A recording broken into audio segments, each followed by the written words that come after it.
So hello everyone, so welcome to this YouTube channel, and so today I'm going to cover the first topic, page object model versus page factory.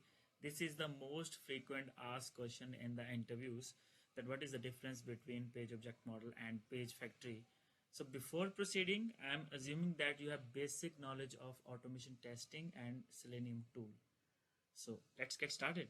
So POM stands for Page Object Model. It is basically a test design pattern where you represent your web pages as classes, where you represent your HTML elements on the web pages as variable, and where you represent your behavior of that HTML elements as a method.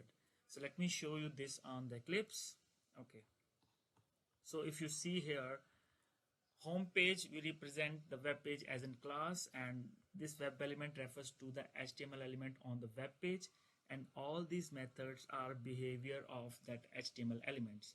Okay, so now the next thing is page factory.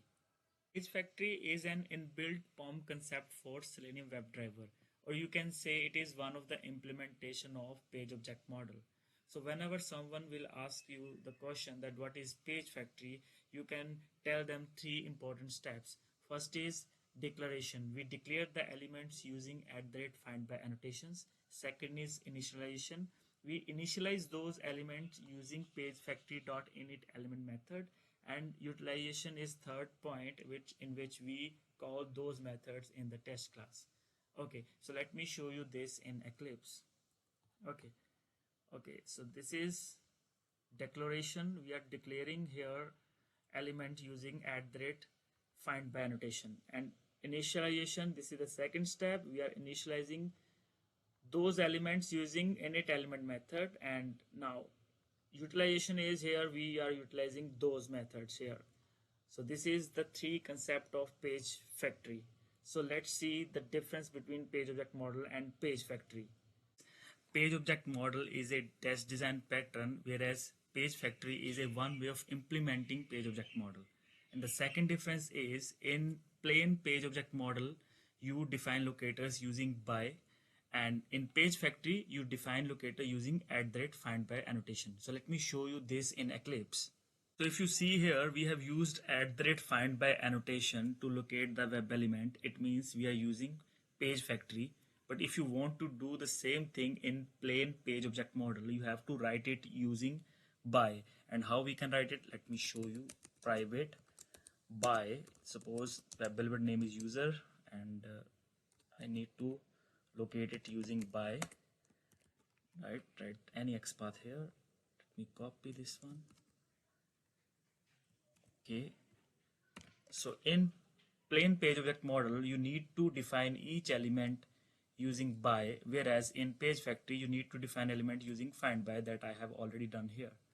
So this is the difference between locating the element using plain page object model and using page factory. So let's go to the next difference. So the third difference is plain page object model does not provide lazy initialization, whereas page factory provides lazy initialization. So let me show you this in Eclipse. So as you can see that I have used page factory in my project, and this method refers to lazy initialization that page factory provides. So what exactly it do is, you don't need to write find element method explicitly. If you see here the format, that how it is calling the Selenium's inbuilt method, if you want to write the same thing using plain page object model, let me show you how you can write it. So let me change the name of the method. If you want to write it using plain page object model, we have already located element using by. Okay, so you can write it using find element user dot is displayed. So you can see the difference here. We have used find element method, and here we haven't used find element method. So it is just because of this lazy initialization that page factory provides. So the next difference is that plain page object model will not help in stale element reference exception, whereas page factory takes care of stale element reference exception. So before proceeding, I think you should be aware about stale element reference exception. So the definition is when element is no longer attached to DOM.